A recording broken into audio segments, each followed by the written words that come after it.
Good day, poker peeps. This is Sky with Smart Poker Study. In this video, I'm going to show you how to experiment with new poker strategies the smart way. Now, it's a 3-step process. Step 1 is choose the new strategy. Step 2, study the strategy. Step 3, experiment with the strategy. I'm going to dive into each of those deeply, one at a time, with some hand examples. To help you take notes with today's episode, go to the show notes page, smartpokerstudy.com/pod433. Okay, let's do this. Gambate! It's 11 o'clock. Do you know where your children are? I told you last night, no! Where is Bart anyway? His dinner's getting all cold and eaten. All right, so step 1 in this process is choosing the new strategy. Now, I'm saying new in quotations because all these strategies, the ones I'm specifically mentioning today, they're ones that you already know about. But here's the thing. A lot of these might be plays or strategies that you don't often do, so your expertise, your skill with these strategies, developing that's going to be new to you. So choose a new strategy. For example, donk betting. That's betting out of position into the pre-flop raiser. Have an example hand right here where I actually did make a donk bet. I have 10-9 suited in the big blind, both of them clubs. Under the gun, open raises to 3 big blinds. MP decides to call. Button folds. Small blind calls the 3, so it's up to me. 10-9 suited. I decide to call as well to see a flop in a 4-way pot. 12 big blind pot on the flop. So 4 of us to the flop of queen 4 deuce. All clubs. I have the 10-9 of clubs. I flop to flush. And small blind decides to check. I decide to donk bet a little bit big, 3/4 pot, 75%. I think I made it too easy for my opponents to fold right now, and everybody did. I flopped a flush, bet big, trying to get value, and everybody folded, right? But that's the example of a donk betting situation. I bet before the C-better, the pre-flop raiser, had a chance to bet. So if this is a play that you never do, the donk bet, you may want to experiment with it. And one of the big reasons for experimenting with it is you learn how to do it yourself, but then you also understand the ins and outs of it, and you should be better able to defend against it as well. So a new strategy potentially for you could be that donk betting. Maybe C-betting. Continuation betting is a new strategy for you. Maybe open raise, but you only ever C-bet with top pair or better. Well, you've got to incorporate some bluffs into your game, into your C-betting game. So C-betting could be a new strategy. Check raising flops, maybe bluff betting or bluff raising on rivers. Floating flops, turns, or rivers. Now, I use floating the way Poker Tracker 4 defines it. Floating is when you bet in position after the C-better checks to you. So you can float on the flop, turn, or river when the C-better checks. Probing turns and rivers. That might be another play, another new strategy that you want to experiment with. Probing, just like before, Poker Tracker 4 defines probing as betting when out of position when the C-better checks behind on the prior street. So you can probe on turns and rivers. Now, another kind of strategy you can actually experiment with are detailed schemes. For example, maybe your coach talks in a video or podcast about betting small on the flop and then betting large on the turn. Maybe that kind of like 2-stage or maybe even a 3-stage bet sizing strategy could be a detailed scheme for you to experiment with. Maybe another coach teaches you about limp raising 4 times the bet to steal it pre-flop. That could be something worthy of testing as well. And so to test any of these plays, detailed schemes or the standard plays, you're just going to follow this 3-step process. And like I said, the first step was choosing that new strategy. For the rest of this video, let's assume we've chosen to study donk betting. Step 2 in this process, after you've chosen your new strategy to experiment with, you're going to study the strategy. So find one video and one video only, or a part of a course or a book chapter or one article or one podcast to learn from. Once you find that thing, you're going to study the item, take notes in your poker journal, and to get a free poker journal, go to smartpokerstudy.com/poker-journal. Free download right there for you. Now, you're going to take notes on that item that you study in your journal, and then when you play your sessions for experimentation, keep your notes open and review them during your warm-up as well to prime your mind for using that strategy for experimenting with it as often as possible. So after you've studied that strategy, it's time to do a play session and experiment with the strategy. I highly recommend just 1 or 2 tables to give you enough brain space to focus on this strategy that you're trying to experiment with over and over again. The next thing you need to do is purposefully put yourself in the necessary situation over and over. Pull the trigger on the play when it's positive EV to do so. That means when it's a money-making opportunity to do so. And actually right now, I want to give you a little quiz, right? So for each of the strategies that I mentioned, I want you to think about the situation you need to purposefully put yourself in over and over again so you can make that play. The first one is donk betting. What situation do you need to be in order to donk bet on the flop? I'll give you 5 seconds. Pause the podcast if you need to think about it. The answer is you need to be the out of position caller in the blinds, or maybe you even open raise and then call a 3-bet. As long as you are the pre-flop caller out of position, boom, you have that opportunity to donk bet.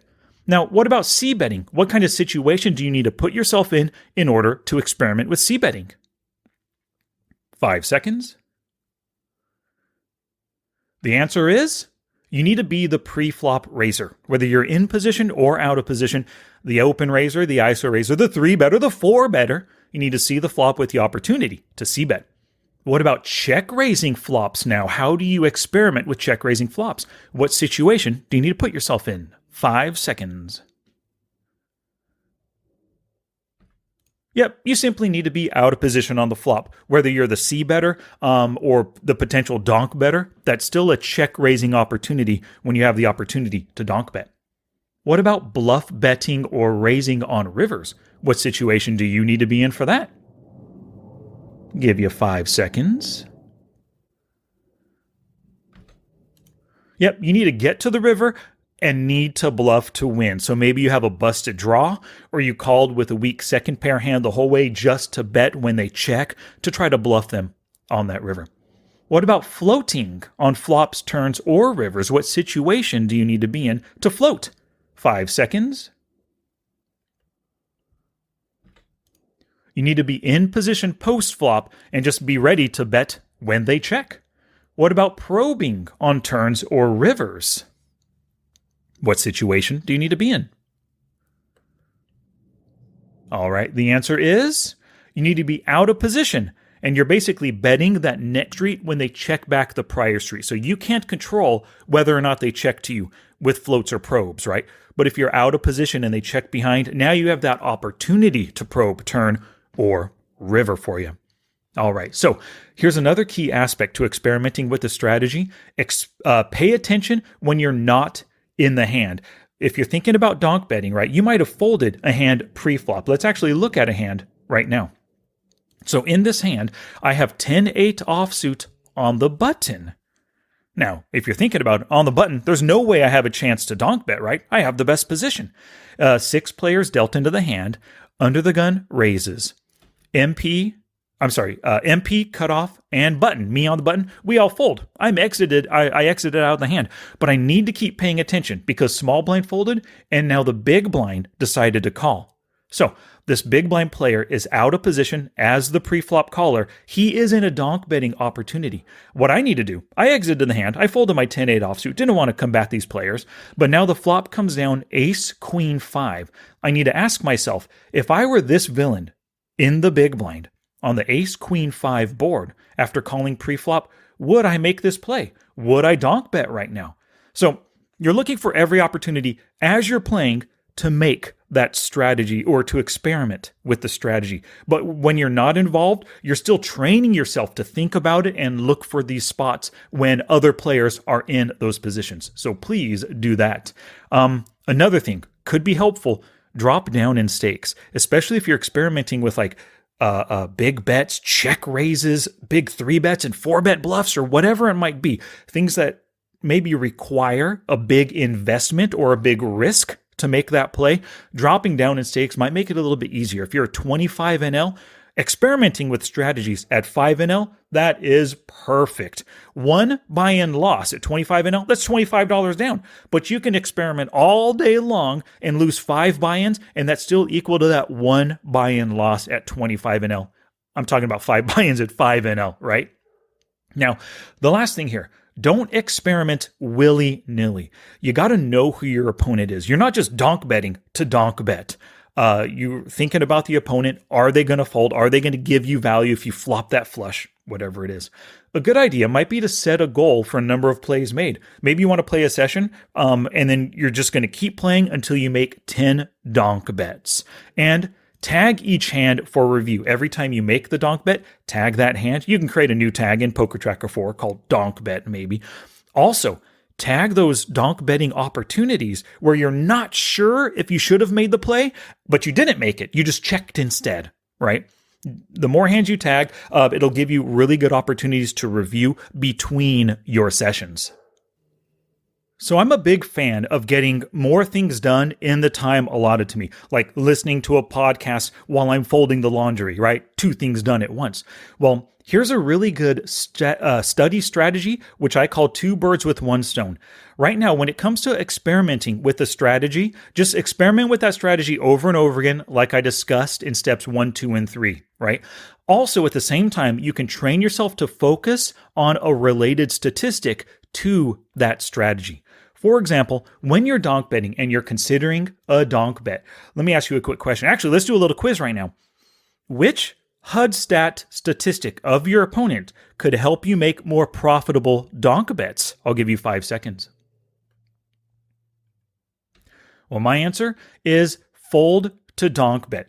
Before you consider making a donk bet, if you can look and actually see your opponent's fold to donk bet stat, you have a really good idea of whether or not they're capable of folding because they've faced that bet in the past and they've made their decision, right? You can also take a look at c-bet flop and fold to flop c-bet as well. For example, there's a player right here, Villain 86, that I'm looking at. The smart HUD shows me that his c-bet on the flop is 64. His fold to c-bet is only 33%. He c-bet bluffs a lot on the flop and folds hardly ever. He is not a flop honest player. A donk bet might not work against him. But at the same time, his fold to donk bet, it's 100%. It's 1 out of 1. But so looking at that stat helps, but then also looking at his general tendencies on flop might help you make good decisions too. So let's take a look at this hand right now. I have 7-8 offsuit in the big blind. Button decides to open raise just to 2 big blinds. Small blind calls, and then I call as well, setting up a good donk betting opportunity, right? I'm out of position against the pre-flop raiser on the button. The flop comes down 5, 6, 10 rainbow. I have 7-8, so I have an open ender right here. And actually I have a draw to the nuts, right? A 9 comes out, 6, 7, 8, 9, 10. I have the nuts straight at that point. But so my opponent checks in the small blind. And so before the button has his opportunity to c-bet, I think, hey, this is a great spot. I'm open-ended right now. I can donk bet. Plus, his fold to donk bet is 100% on the button, and the other player, he's 100% as well. They might respect this bet. So I made a 2/3 pot, bet 4 into 6 big blinds, and boom, they both folded. So I utilized my statistical knowledge, my hand's equity as well, to make a well-timed c-bet bluff and took it down. Plus, it probably helps that that board is 10, 5, 6, right? And one of the great things about when you play online poker and you use a HUD, you can tailor your HUD any way you want. So what I'd recommend to you, whatever play you're experimenting with, in this case, donk betting, you want to look at your opponent's fold to donk bet stat, add it to the HUD, like I did right here in the smart HUD. I put it to the far right. I made it nice and big, 14 font, black text on a white background, easy to see. So every time I have the opportunity to donk bet, boom, I'm looking at those stats. I'm killing 2 birds with 1 stone right here, experimenting with the strategy and improving my statistical analysis at the same time. All right, so let's continue this little quiz we had going here. When it comes to c-betting, what statistic do you want to pay attention to of your opponents? Yeah, you probably guessed it. You want to pay attention to fold to c-bet by street. If you're considering flop, turn, or river c-bet, take a look at that stat, right? You also want to look at it by street or street by street. For example, right here, we have a player who folds on the flop 43%, but only on the turn 14%. It's probably easier to bluff him on the flop because he's already demonstrated the ability to fold more often. Right there. What about now, if you're thinking about check raising on the flop, what statistics should you focus on of your opponent? I'll give you 5 seconds. Yep, you should focus on their c-bet statistic. Also, you could take a look at their float or bet on flop statistic as well. Whatever kind of check raising situation you're in, those stats will help you out. Now, what about bluff betting or raising on rivers? What stat do you want to focus on? 5 seconds. Yep, take a look at their bet river and fold to river bet. Those are going to really tell you whether or not your opponent is honest on rivers, if they're prone to folding, or if they're prone to betting and calling potentially. What about when it comes to floating on flops, turns, or rivers? What stat do you want to focus on? 5 seconds. Yep, you want to focus on fold versus float. They have those on, fold versus flop, float, turn, float, river, float, all of those. And also take a look at their c-betting and fold to c-bet tendencies to see what street they're potentially honest on, like I've already discussed. What about probing on turns or rivers? What stat do you want to focus on? 5 seconds. Yep, you want to focus on fold versus probe, fold versus turn probe, or river probe. Piece of cake right there. I hope you did well on those 2 quizzes. Alrighty, speaking of HUD statistics, if you want to maximize your exploits against opponents, get the Smart HUD for Poker Tracker 4. It's what I use as I play in all my hand reviews and all these videos. That's the Smart HUD that you can see on the screen right now. Once you get this, you also get a 75-minute webinar with it. Pick it up, and you have to be a Poker Tracker 4 user, obviously, right?